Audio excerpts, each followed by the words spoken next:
ministrando a palavra de Deus, compartilhando deste momento especial, dia e noite de Santa Ceia, amém? Também eu quero antes registrar a presença do meu cunhado abençoado, que nos visita essa noite, meu amigo Marciano Dias. Dê um sinalzinho, meu jovem. Esse é a família da minha esposa, né? Hoje está completa, mãe, pai e os 3 filhos abençoados. E Deus me colocou lá no meio para abrilhantar mais. É só vitória. Amém, igreja? Amados, estamos diante de algo que está por acontecer, o acontecimento mais esperado da face da terra. E você sabe que esse acontecimento, ele está por vir a qualquer momento. Nós aguardamos, nós esperamos, e a nossa esperança está somente em um homem, este homem chamado Jesus Cristo. Ele é a nossa o quê? Esperança. Amém?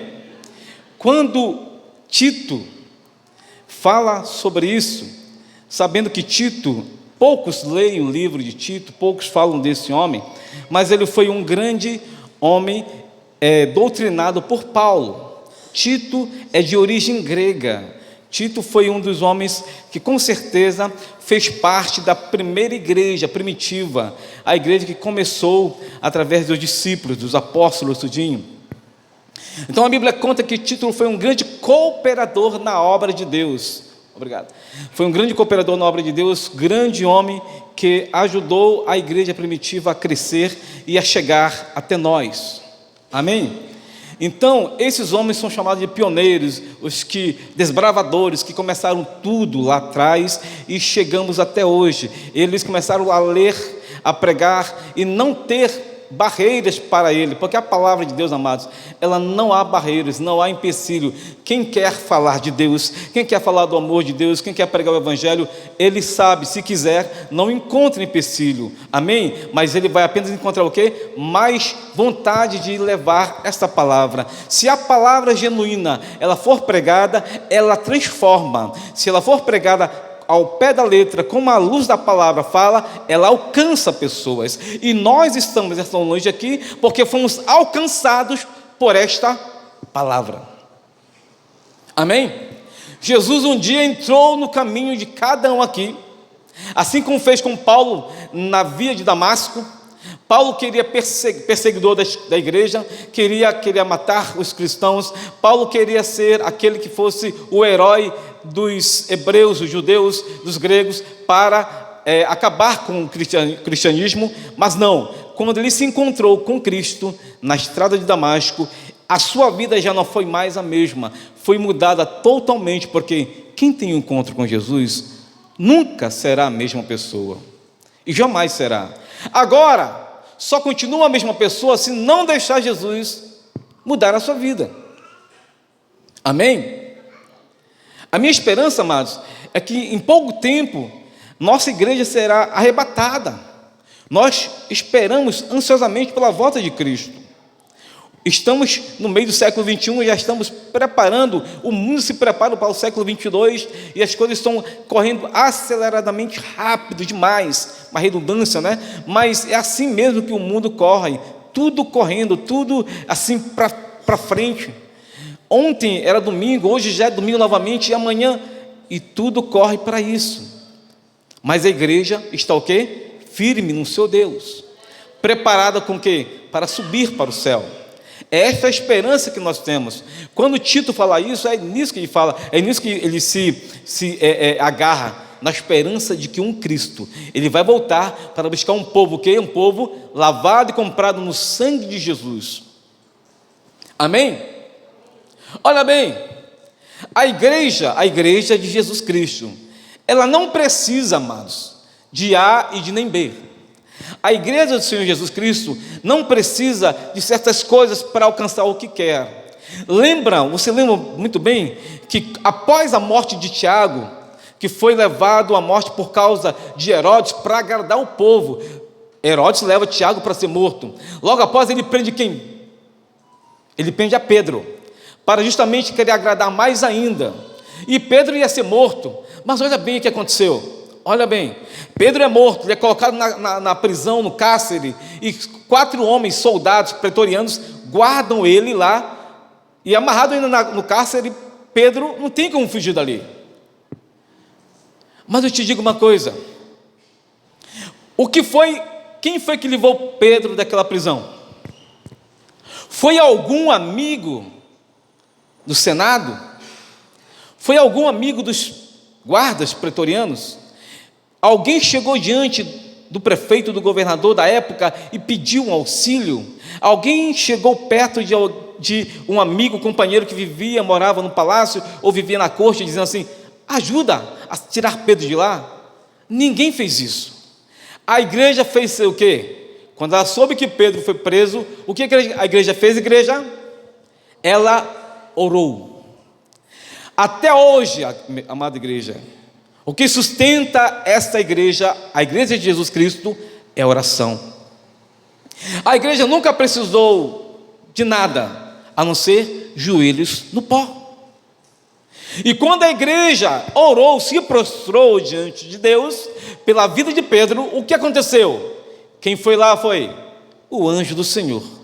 O anjo do Senhor entrou na prisão, libertou Pedro, trouxe para fora, e a igreja orando. Então, o que faz a igreja vencer o mundo, o diabo e tudo, é a oração. Nós sempre vencemos na oração. Nos tempos do Coliseu, nos tempos que a igreja, como cantamos agora há pouco, era perseguida, tudo era conquistado debaixo de oração, igreja. Então a igreja precisa, como o pastor Adiel falou, precisa se voltar-se a Deus e buscar mais a Ele. Buscar-se porque nós precisamos, amados, nos agarrar na esperança que a qualquer momento Jesus vai voltar. E Ele vai buscar um povo lavado e comprado no seu sangue. E aqueles que foram alcançados pelo precioso e genuíno Evangelho, estes serão salvos. Porque eu não acredito, eu também não espero a tribulação. Eu creio, pastor Gel, que a igreja não passará pela tribulação. Quando a tribulação vier sobre o mundo, a igreja já foi o quê? Arrebatada. Amém? Mas só vai estar lá quem? Quem estiver em oração, na esperança que a qualquer momento Jesus vai voltar. Amados, quem precisa cuidar, quem precisa ter agora um concerto com Deus, esses dias é precioso que nós nos acheguemos a Deus. O povo em que Tito foi ajudar, o povo de Corinto, que foi várias vezes em Corinto, 8 vezes, também ele foi enviado por Paulo para Creta. Esta igreja, a igreja do tempo de lá, estava em perseguição, estava vivendo uma desorganização na vida ministerial.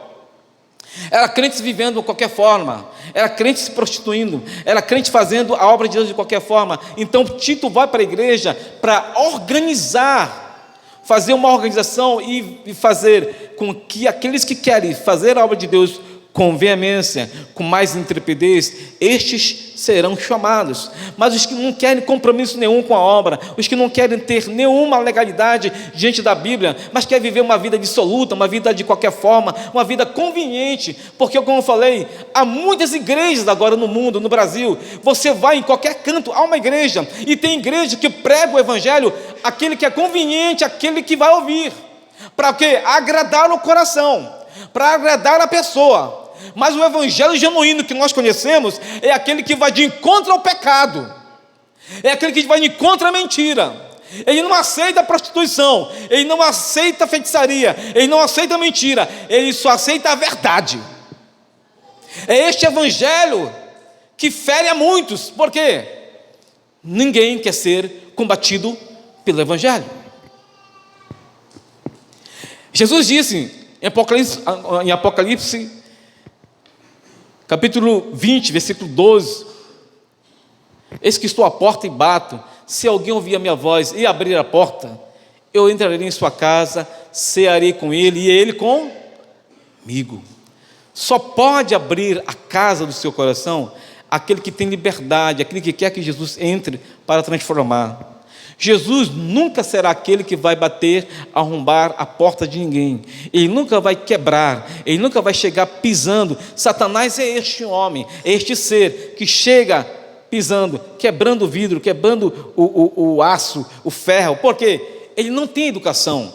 Ele quer matar, roubar, destruir. Mas o nosso Deus, amados, é tão nobre, tão educado, que Ele espera você abrir a porta do seu coração para Ele justamente entrar e cear com você. Essa noite é noite de ceia, noite de comunhão, novamente relembrando o que Ele fez por nós. Esse momento nunca pode ser esquecido. Por quê? Ele morreu por mim e por você. Então, se Ele morreu por você, amados, precisamos honrar este ato. Jesus tem que ser honrado, é Ele, amados. A pessoa excelente, o Filho excelente, a pessoa que nós devemos toda a honra e toda a glória, é Jesus Cristo. A Bíblia diz e conta fato de vários personagens que foram tipologias de Cristo. Moisés, tipologia de Cristo, um grande libertador. Davi, tipologia de Cristo, um grande rei. E outros foram tipologias de Cristo, mas todos eles foram exemplos vindo que? De Cristo. Então Jesus é a excelência no Filho de Deus. Amém, igreja? Você está entendendo? Você está compreendendo o que nós estamos querendo passar para vocês, amados? Precisamos resgatar a identidade da igreja. Eu não estou falando de denominação, eu estou falando de igreja. A igreja que vai subir para o céu. A igreja que vai subir para o céu é a igreja lavada e comprada por Jesus. Ela não tem nome, não é a Assembleia de Deus, não é a Pentecostal, Deus e Amor, não é a Batista, não é a Quadrangular, não é a Presbiteriana, Adventista, Metodista, Anglicana. Não é essas igrejas, são nomes, são títulos que vão ficar, mas a igreja do Senhor Jesus, é aquela que está preparada de joelhos, esperando a grande volta de Jesus Cristo. E muitos serão o quê? Chamados, e poucos serão o quê? Eu te pergunto, igreja, em que grupo tu queres fazer parte? Dos chamados ou dos escolhidos? Dos quê? Amados, então se você quer estar no grupo dos escolhidos, você vai ter que renunciar a muita coisa. Nós precisamos renunciar a muita coisa para viver este evangelho, para viver esta palavra, este momento, porque Ele está à porta, Ele está voltando. Amém, irmãos?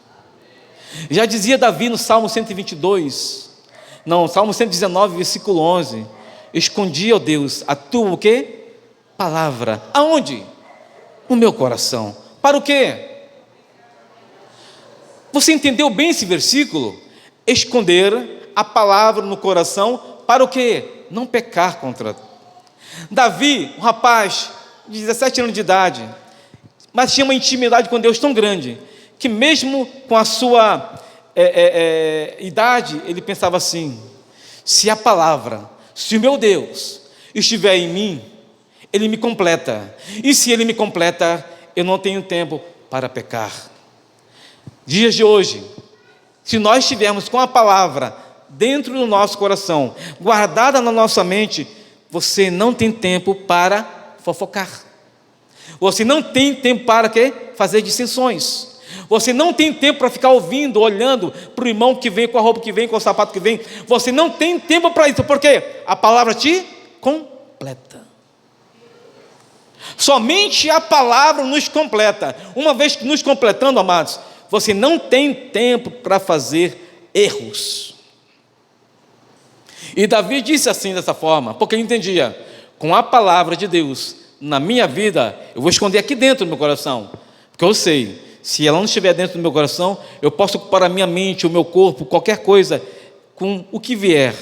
Mas quando a palavra, a dissoluta palavra, a absoluta, a genuína palavra, ela entra no teu coração, você vai pensar duas vezes em fazer o erro, em fazer coisas que não agradam a Deus. Amados, cabe a nós servir a Deus e agradar a Deus do que agradar aos homens. Precisamos renunciar, amados, tudo que não vem conforme a palavra. Tudo que nós temos hoje, é tudo dado por Deus. Eu tenho orgulho porque Deus me deu a minha esposa, a minha família. Mas ela, tanto minha esposa Flávia como minha filha Débora, são dons, são pessoas que foram emprestadas para mim. Elas não são minhas. O dia que Deus quiser elas, Ele vai tomar, porque Ele é o dono da vida. Nós, amados, temos muito essa coisa de querer idolatrar, cuidar e guardar o que não é nosso. Tem pessoas essa noite aqui que são talentosas, têm dons, têm talentos, são criativos, são inteligentes, mas se acham que podem fazer tudo, e é deles. Eu posso, eu faço, eu digo, eu reflito, eu penso. Não, com Deus não existe o eu, com Deus existe o nós. Nós só podemos fazer uma coisa porque Ele nos capacita. A esposa que tu tens, amado, não é teu. O esposo que você tem, minha irmã, também não é tua. Os filhos não são nossos. Todos pertencem a Deus. Nós somos administradores do que Deus nos deu. Cabe a nós tratar e cuidar bem. Agora, se não fizermos o certo, Ele tira da gente. Porque foi o que Ele fez com Jó. Jó estava na sua casa, com os seus 10 filhos, 7 homens e 3 mulheres, com a sua formosa esposa. Ele estava vendo e administrando a sua fazenda, os seus gados, os seus bois. O homem mais abençoado e rico do Oriente. Estava bem, como se diz, estava bem na foto. Mas um certo dia, quando os filhos de Deus se apresentam lá no céu, diante de Deus, quem chega lá diante dele? Satanás. E Deus pergunta: o que tu vieste fazer aqui? Ele diz: olha, eu vim aqui de passear e conhecer a terra. Amados, a conversa estava entre Deus e o diabo. Jó não estava nem ali para se defender. Mas olha o que aconteceu. Deus chega e fala para Satanás: tu observastes o meu servo Jó? Tu viste o que ele faz? Tu sabes o que ele tem? E Satanás começa a argumentar com Deus. Amados, Jó não tinha nada a ver com aquela conversa ali. Era uma conversa espiritual. E Jó era um homem físico, um homem carnal, mas também um homem cheio de Deus. Quando Deus fala isso para Satanás, não é querendo colocar Jó numa fria, é para justamente mostrar que na terra, quando queremos adorar a Deus genuinamente, ninguém para o cristão, ninguém para o crente servo de Deus, ninguém derruba, ninguém chega a confrontá-lo, porque um homem e uma mulher ungida por Deus, quem se levantar só vai perder e cair. Então Deus confiava na capacidade de Jó, na estrutura que ele tinha. Olha bem, amados, uma coisa que eu tenho pregado ultimamente é sobre estrutura espiritual, estado de espírito. Não é qualquer crente, amados, que sabe aguentar uma depressão. Não é qualquer crente que sabe aguentar um vale.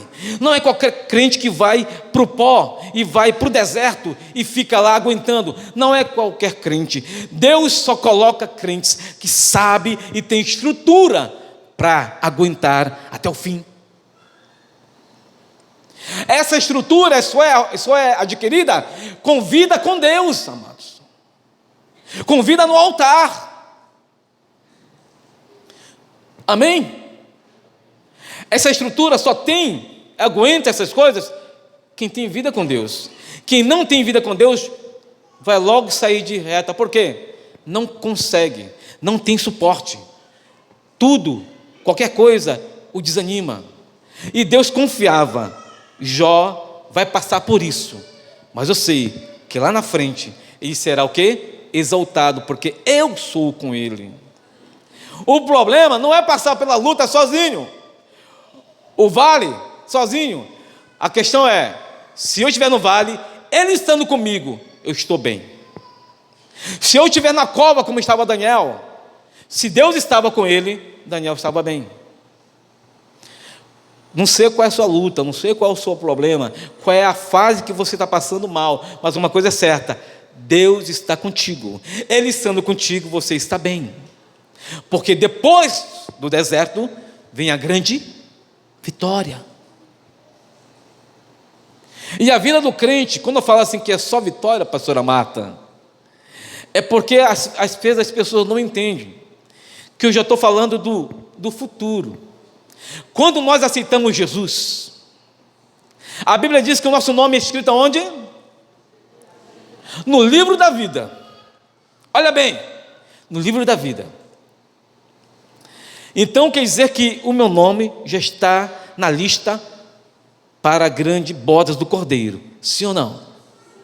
Só que tem crentes, não aqui na Matilde, lá fora, nas outras igrejas, que não sabe esperar o tempo de Deus agir, que não sabe esperar, aguardar o momento que Deus vai buscar, e aí ele cai, aí ele desvia, aí ele sai da presença de Deus. Este nome que está escrito na Bíblia, no livro da vida, nem o próprio Deus, amado, ele risca, muito menos Satanás. O único que pode tirar o nome do livro da vida, quem é? Sou eu mesmo. Porque um dia eu estava na casa de Deus, desde menino eu estava servindo a Deus, desde criança eu já cantava nos corais da igreja, desde menino eu cantava nos teatros, no coral, no coro, na banda. Aí fui crescendo, eu fui para a adolescência e participei de todos os eventos da igreja. Aí eu fui para onde? Para a juventude, também tudo que a juventude nos ofereceu na igreja, eu participei, mas dado momento que veio a prova, veio a luta, eu não tinha estrutura e eu fui embora. Aí o meu nome está correndo risco de sair do livro da vida. Nós mesmos, só nós, tiramos o próprio nome do livro da vida. Porém, se o teu nome, e se você aqui quiser que o teu nome continue no livro da vida, permaneça aonde? Na presença de Deus. Permaneça onde? Vivendo esse evangelho. Permaneça o quê? Fazendo o correto. Permaneça o quê? Fazendo o certo. Não agrade a homens, mas agrade a Deus, porque Ele está voltando, e a salvação, ela quê? É pessoal. Eu não posso salvar a minha esposa não pode salvar a minha filha. Cada um vai tomar conta da sua própria salvação, porque nós estamos aguardando o grande dia, o dia do Senhor, buscar a sua igreja, porque desde o princípio, a igreja nunca precisou de nada, a não ser oração e palavra, jejum, oração, vida com Deus, intimidade com Deus, vida genuína diante de Deus. Amém, igreja? Reflita nisso, porque hoje você pode participar da última ceia aqui. Aí a qualquer momento Ele vem buscar. Só subirão os que estão o quê? Com um livro, com o nome escrito no livro da vida. E a minha oração é que cada um que está aqui essa noite esteja com o seu livro, com o seu nome no livro da vida. Aí sim será só vitória. Amém? Parece que é brincadeira, mas eu falo com uma propriedade, amados, porque o que eu passei, principalmente estamos há 11 anos, 3 meses e alguns dias de casados, mas 8 anos atrás, nós, minha esposa e eu, vivíamos numa situação um pouco complicada, porque nós morávamos de aluguel, e por 8 anos vivemos nessa situação, preocupado, sempre preocupado em pagar o aluguel, em dizer com o dono, marcar no dia certo, por 8 anos, mas um dia, eu sempre confiei, e aguardando na esperança, que Ele iria nos abençoar, e ano de 2020, Deus levanta a situação, coloca uma situação e nos abençoa com valores. Esses valores justamente são aqueles para conseguirmos levantar a casa própria. Aí pessoas foram usadas por Deus para nos abençoar. Uma delas é o meu sogro, que deu o terreno para nós levantarmos a casa. Logo depois, meu cunhado veio e abençoou com algumas coisas, amados. Deus usou tanta gente, e que nós pensávamos que ia gastar, foi acima do que nós imaginávamos. Mas Deus nunca deixou de suprir cada detalhe. Sabe por quê? Porque eu sempre confiei e aguardei que Ele era a minha esperança e é a minha esperança. Fiquemos de pés no nome de Jesus, e que essa noite possamos refletir que a tua esperança não está a ser em Jesus Cristo. Feche seus olhos, adoremos a Ele. Deus amado, poderoso Pai,